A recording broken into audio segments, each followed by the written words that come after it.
Hi guys, welcome back. Let's do a little bit of a barn update. So my mother-in-law has been living in the barn since sometime around the first part of February, but she hasn't had the entire barn. She has had a bathroom and a bedroom, and that's it. We're still working on it, still plugging away.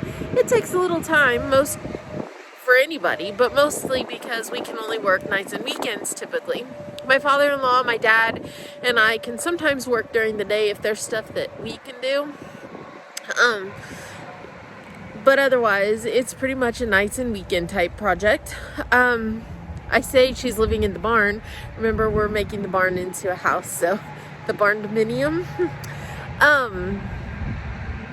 Today we're going to focus the video on the bedroom. However, the bedroom and the bathroom kind of overlap because we worked on them together, trying to get them both done at the same time or thereabouts, so that when she moved in, she had both. So stay tuned and let's see what happens. Let's do a recap. So this is how the barn originally looked when we bought the place. This is kind of in the area where the bedroom would be and what we started with. We had to pour concrete to level out the floor and to cover in a couple of the holes, if you remember from a previous video. Once the concrete was dry, then it was time to put up the walls and frame in the new bedroom.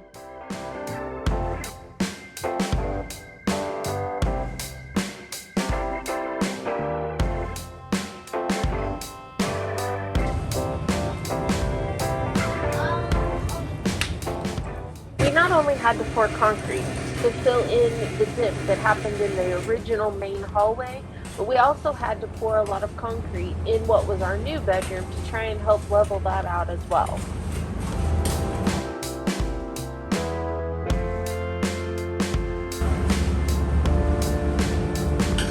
Might have to be you.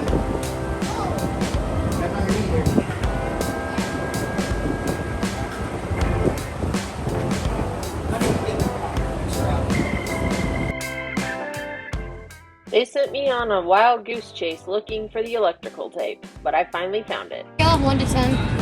How much would it freak you out if you look at the ring camera and just saw my eye?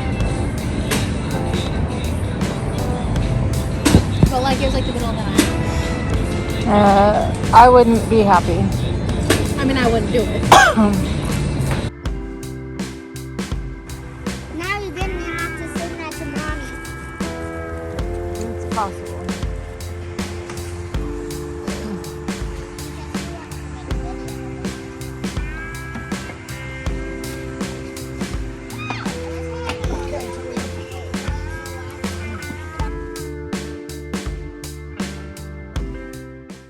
This tool is a lifesaver when it comes to hanging sheetrock on the ceiling.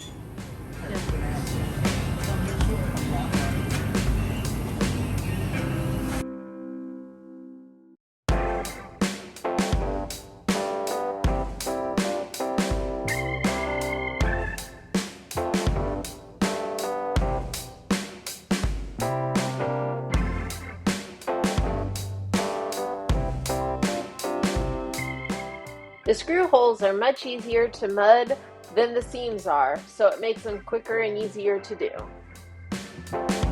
Better and hold the tape a lot better, and they will fill in a lot better because the sheets are made on the sides with a beveled edge so that it goes in so you can fill it out and cover up that seam. But on the ends, they are not made that way. So we'll just bevel both sides.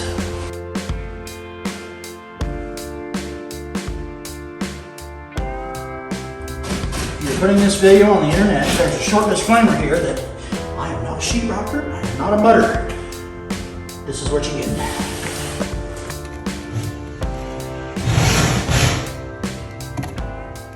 When he started picking on my mudding and taping job, I told him he could fire me and do it himself, but he declined the offer.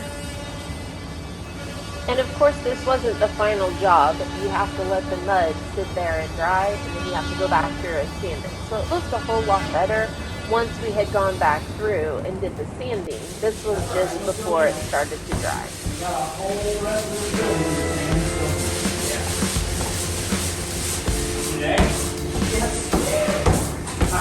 Definitely not a clean or fun job to do. We originally bought the doors together, the one for the bedroom and the one for the bathroom, but one of them wound up getting broken and we had to go back and buy a second door.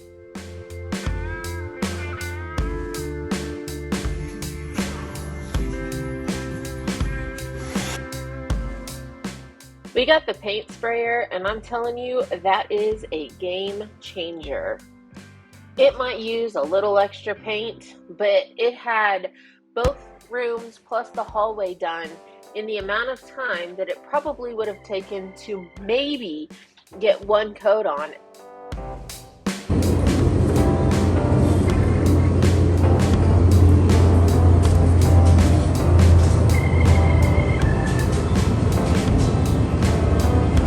Line up the notch with the tang. Push it in and screw it tight. You push your wire in your box up there, flip the tabs over, and voila, there she is.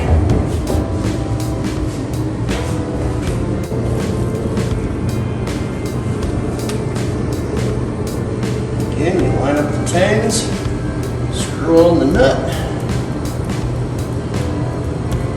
The important thing to know and watch for, if the way your fit is going to be, is whether they are direct contact compatible, and these are, which means that the blown-in insulation that's going up there can come in direct contact with these lamps and not cause any troubles.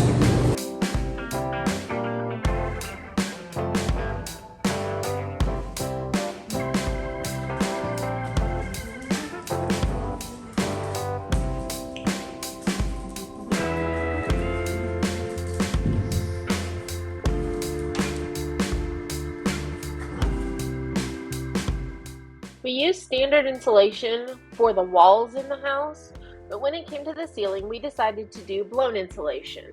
So we rented a machine. My father-in-law and my oldest daughter fed the machine.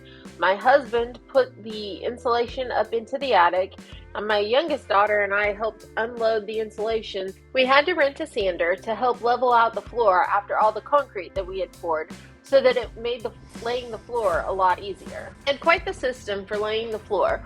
My oldest daughter and I did most of the legwork, where we would lay down the barrier and lay down the flooring. And then when we needed wood cut, we would hand it to my dad and he would go cut it for us. Once the flooring was laid, it was time to put down the trim, and then it was time to cut the floors. That was done, it was time to start moving furniture in and then moving my mother-in-law in. Since her living room isn't done yet, we moved her recliner into her bedroom, so at least she didn't have to sit on the bed all day every day. Thanks for joining me, and as always, if you like this video, give it a thumbs up and think about subscribing down below. See you later.